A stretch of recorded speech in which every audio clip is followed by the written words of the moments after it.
Magandang araw ho sa inyong lahat, mga kababayan. JDB uli ang inyong abang lingkod. Pag-usapan naman natin ngayon ito pong, nako, kahihinatnan or posible hong kahinatnan ng RBH 6. Ito yung resolution both houses ng Senado, di ba?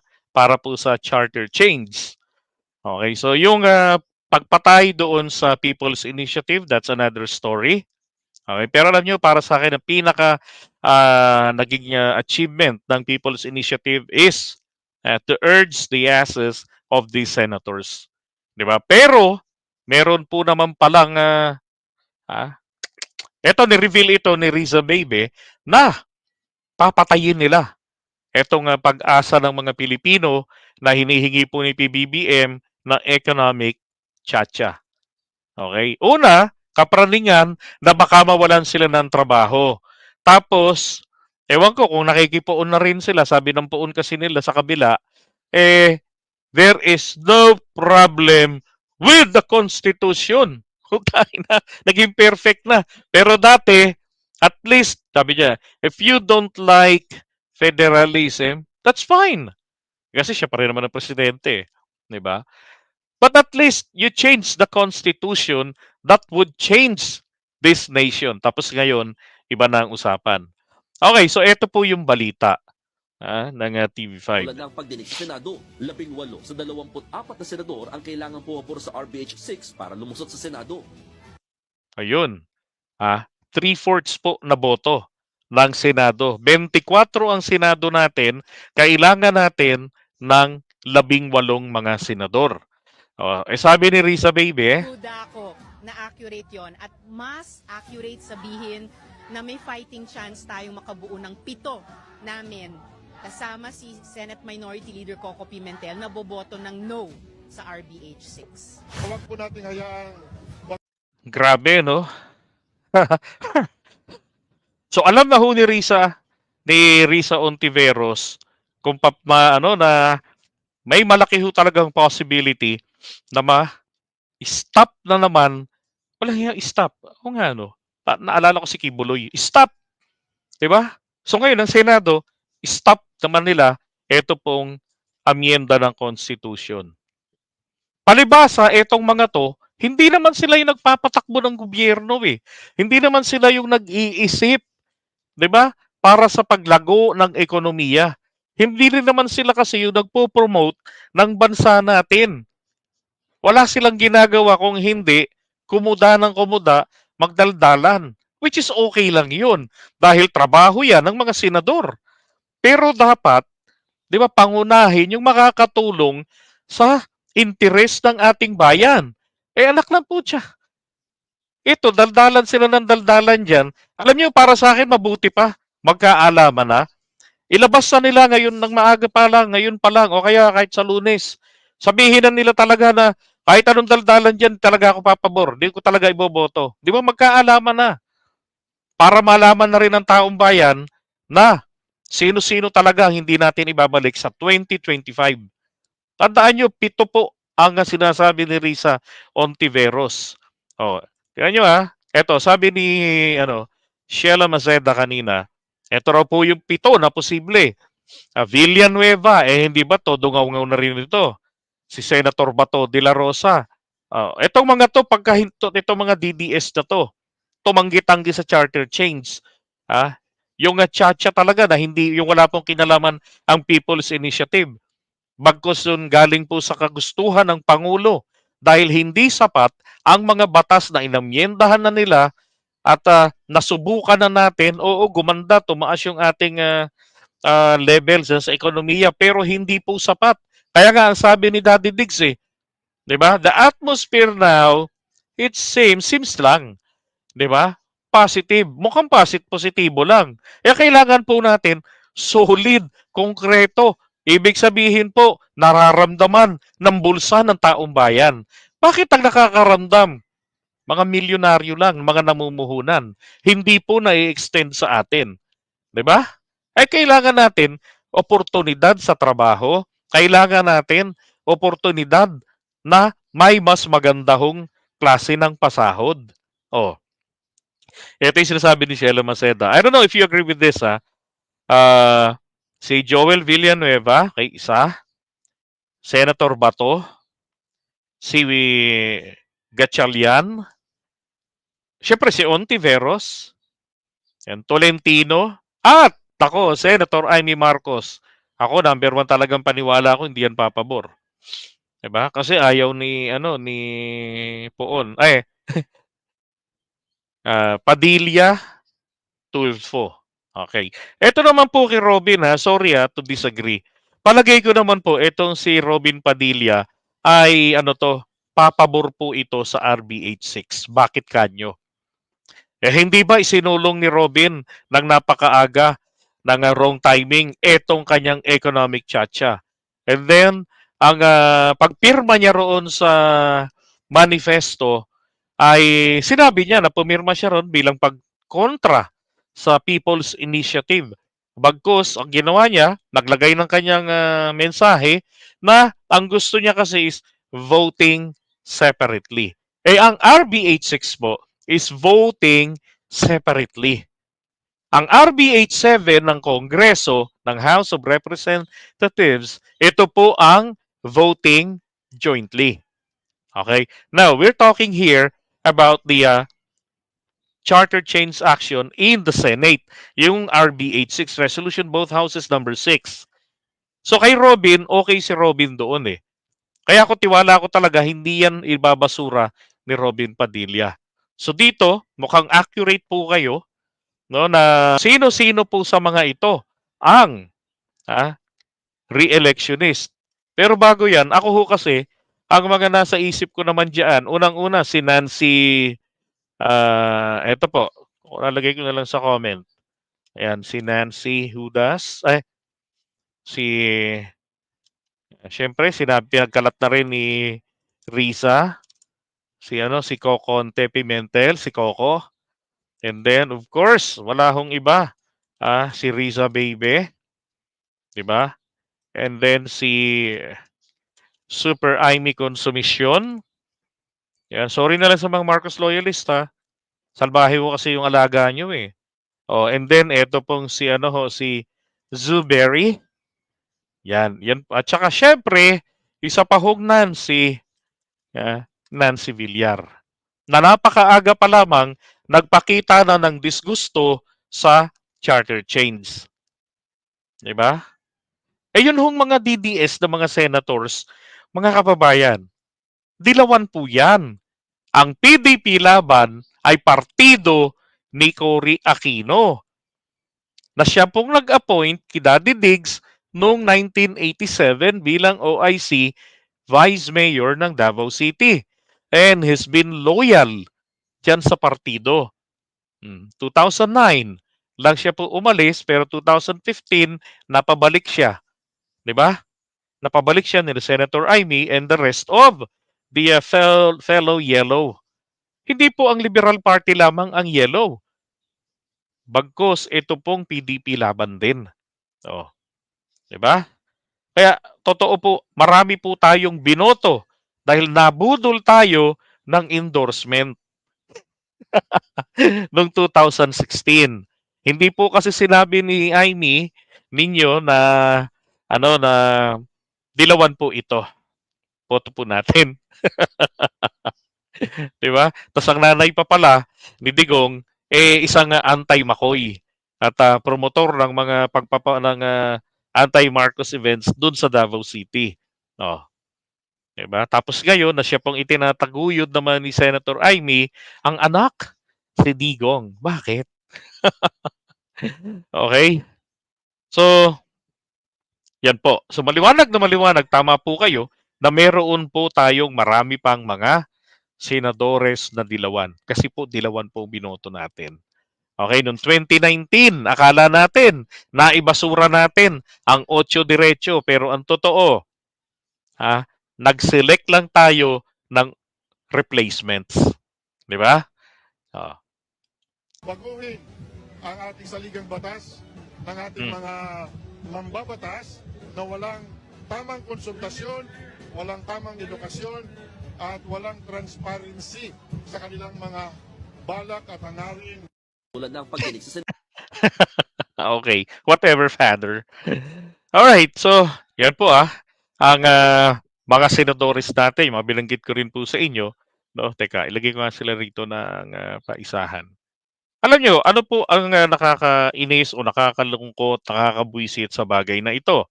Ha? Eh mukha pong uulitin nila itong nangyari noong 1991. Sino po nakakaalala sa inyo doon sa pinasok ni Cory Aquino at ng Amerika na treaty, yung RP-US Friendship Treaty noong 1991. Hindi ho ba't ito'y binasura ng 12 senador na tinawag po na Magnificent 12?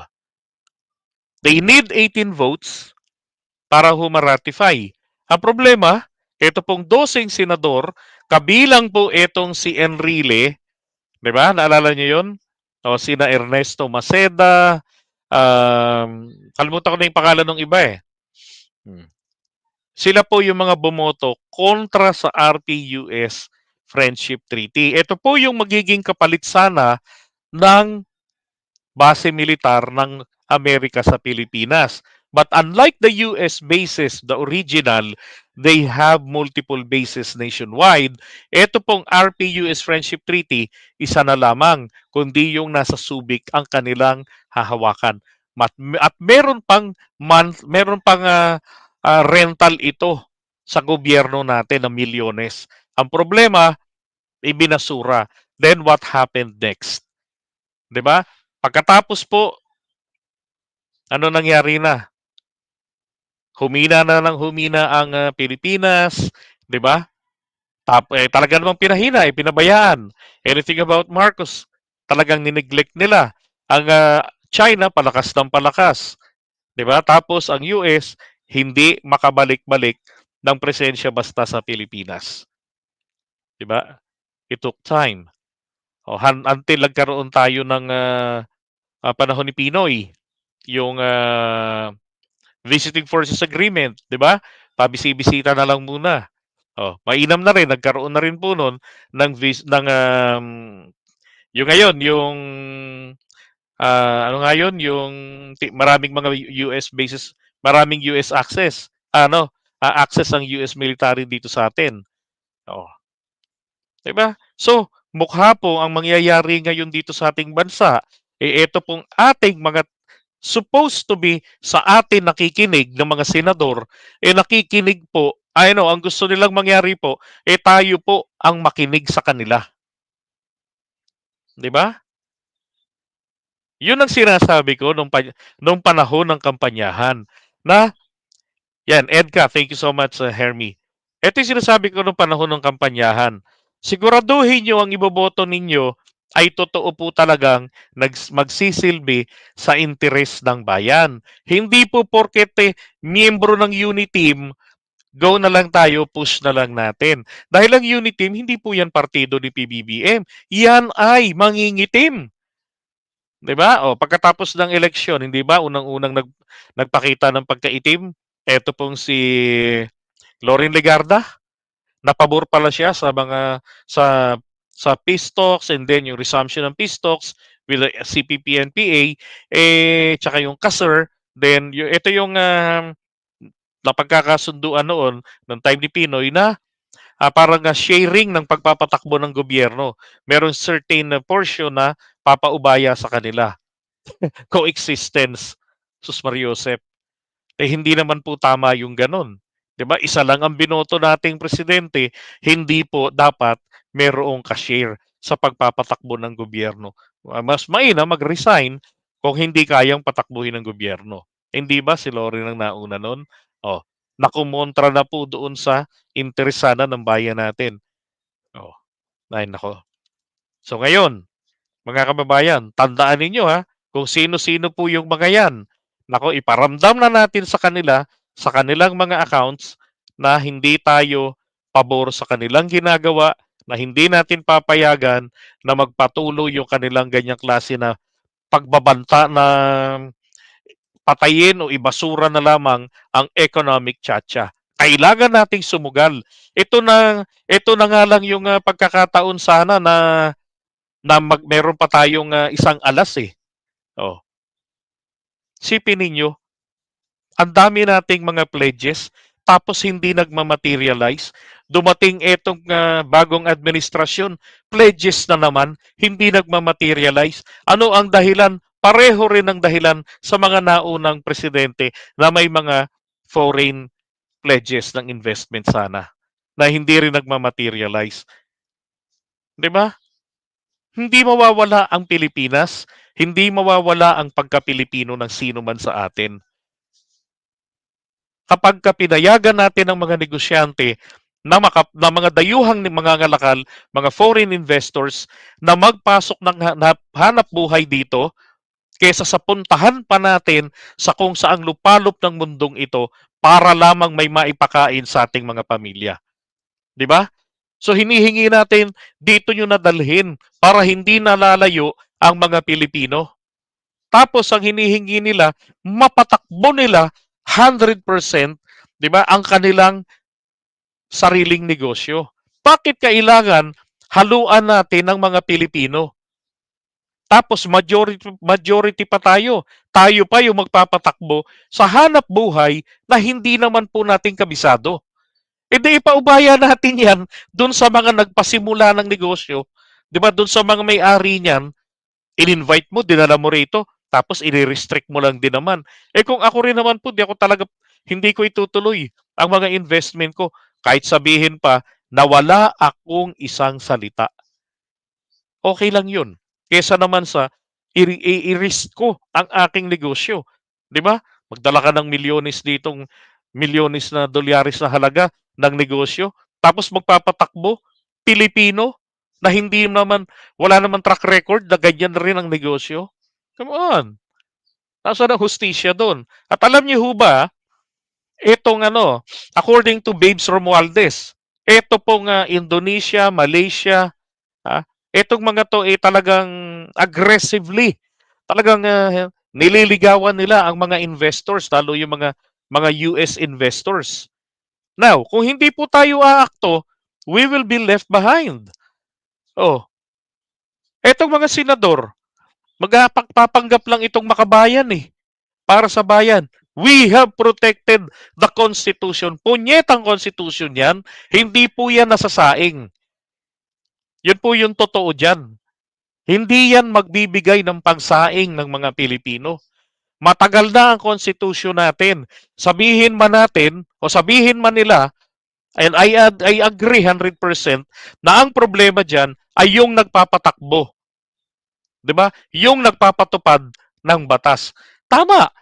Eh kung basura yung pinatutupad, natural, basura din ang resulta. 'Di ba?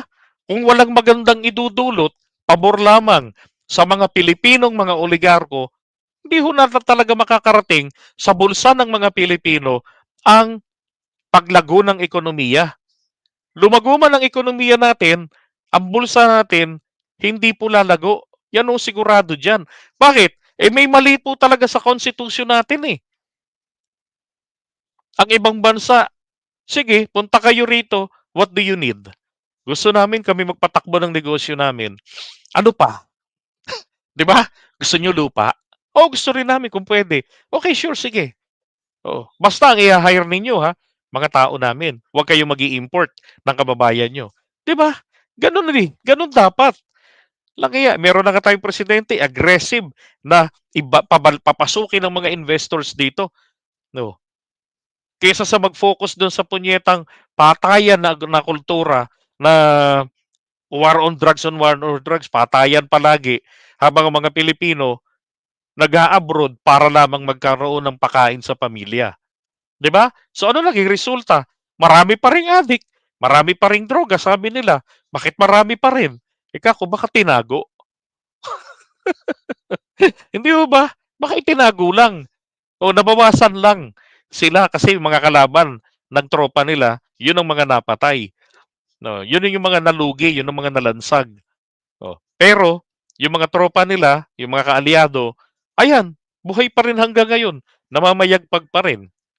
'Di ba? So mainam, meron tayong war on drugs na hindi patayan, maraming nahuhuli, maraming nalalansag na mga droga, na mga pinapasok ditong droga Oh. Tapos at the same time, tinatrabaho rin po ang ibang parte na kailangan ng mga Pilipino gaya ng hanap buhay.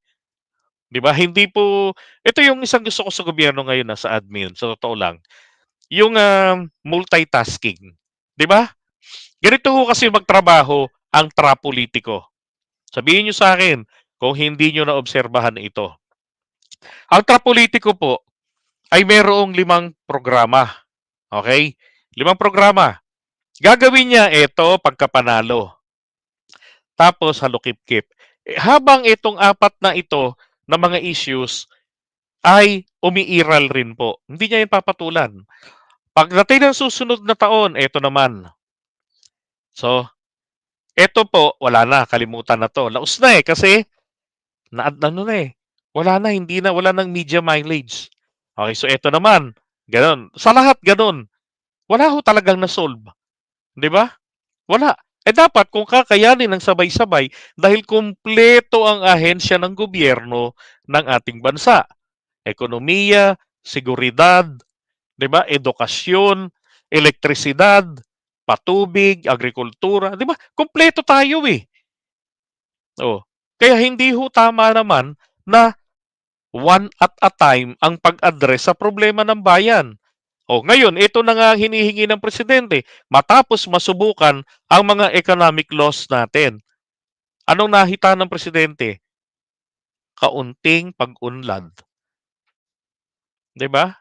And besides, kung hindi po magiging epektibo ito pong FDI, ito pong 100% ownership ng mga dayuhang mga ngalakal sa bansa natin, edi ang gawin nyo, isarado nyo uli yung saligang batas.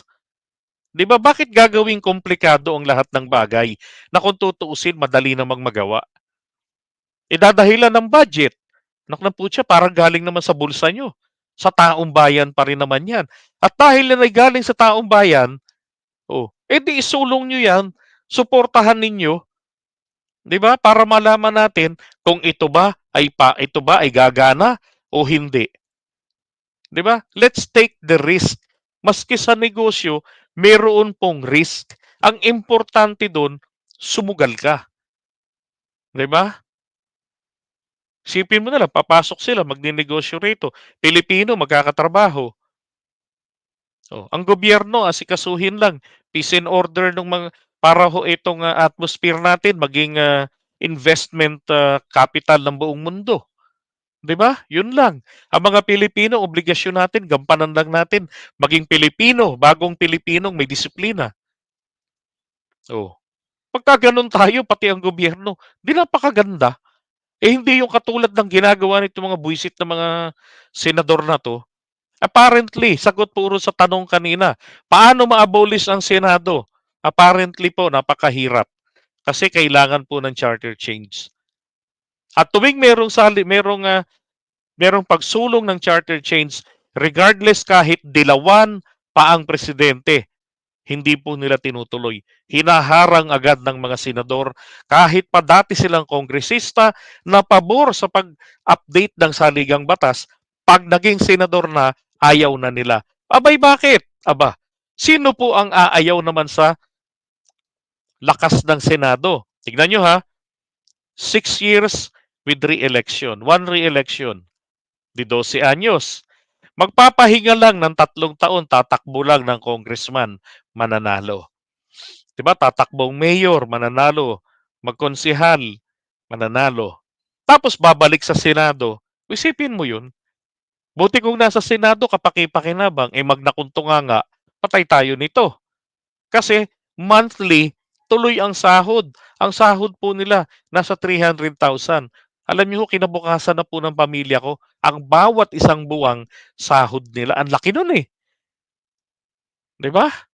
Pero wala silang pakialam.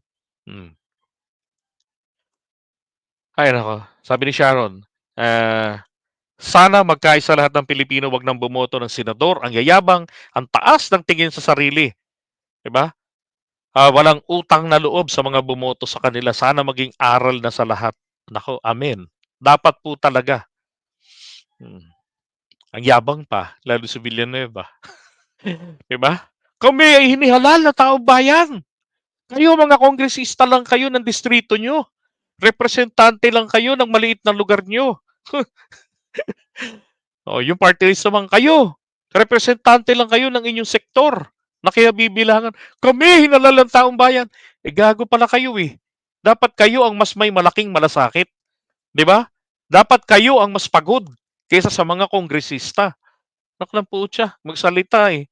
Iyakin. Tapos ang banat eh, tayo po'y lingkod ng bayan. Kung ano pong gusto ng taong bayan, pakinggan natin. Kahit dalhin pa sa impyerno ang ating bansa, sundin natin. Gago. Ba't mo? Hindi dadalhin ng taong bayan ang sarili nila sa kapahamakan. Yung mga rhetoric ni Villanueva nakakapeste eh. Kung sa totoo lang, parang gago lang. 'Di ba? Mamumura mo talaga eh. Sorry Joseph, ang lakas alam mo diyan ho nabubudol ang mga Pilipino eh. Yung galing sa rhetoric, sa pagsasalita, the art of persuasion. 'Di ba? Kaya nga si Bato de la Rosa hindi marunong 'yan. Oh, luluhod na lang. Okay, sabi ni Abel, kung meron talagang people power ngayon, yan, amend the economic provisions of the Constitution. It is a pro-oligarchy, wala, ano yan, tayong mapapala dyan. It has not voted in 1986 at lalo na ngayon. Ba? And from Edna, sabi niya, taong bayan ang pinapahirapan ng mga senador na yan, sarili lang nilang iniisip nila yung kayamanan nila. Tama, 'di ba? Ang lalaki pa ng allowances. Kailangan talaga be wisely na sa susunod na botohan. Huwag papalin lang sa konting halaga dahil ang kapalit haba ng taon ng paghihirap. Imagine, 6 years yan. 'Di ba? Titiisin natin sila. Tingnan nyo nangyari kay Robin. Sabi ng iba, tangina, na wonderful tonight kami ron No kandidato, 'di ba? Wonderful, wonderful tonight. Pero ano nangyari? Wonderful tonight din tayo. Isa na lamang pong inaasahan ko kay Robin Padilla. Ang tumayo siya, ang manindigan siya para sa pagbabago. Yan ho yung pagbabago. Dahil talaga naman, pagbabago na yung mismong basihan ng mga batas natin ay babaguhin. 'Di ba? Kung anong hinihingi ng mga dayuhang mga ngalakal, susugal tayo, ibibigay natin. At hindi ito ang sugal na tayo po ang experimental ground. May mga bansa na pong ginagawa yan. At tagumpay naman. So, meron bang nakakatakot? Wala. Maliban lang itong mga senador na takot baka magkaroon ng pagkakataon tanggalin tayo. Sabi nga ni Cynthia Villar, kapag binuksan mo ang pag-amyenda sa saligang batas, binuksan mo ng lahat ng yan. Putrages, kaya nga may guide kayo eh. Ano lang, 'di ba? Yun lang. At kung merong sakaling mag-motion na talakayin ng political provision, simple lang. Declare you are out of order. Tapos. 'Di ba? Ba't mo i-entertain? Hindi naman yun yung subject matter ninyo. 'Di ba? Ganun lang kasimple. Parang di marunong tong mga to ng parliamentary procedure. Yeah, that's correct, ma'am. It has not worked. This constitution, it has not worked for the Filipino people since 1986, since its creation. Okay, sabi ni Christy, dito sa ibang bansa, kahit wala kang pinag-aralan, dami pa rin trabaho na pagpipilian. Sa Pinas, may graduate ka na, hirap pa rin maghanap ng trabaho. Tama. 'Di ba? Yeah, anti-poor and pro-oligarch. Kasi ang pinaboran dyan, yung mga negosyante na tumulong para mapabagsak si Apo Lakay, yung mga negosyante nakakampi po ng administrasyon ni Cory. Yun. Sila yung nagpasasa. 'Di ba? Ang haba na ng panahon. Langhiya, protect the Constitution. Tapos itong mga senador, kapag campaign period, pagbabago ang sigaw.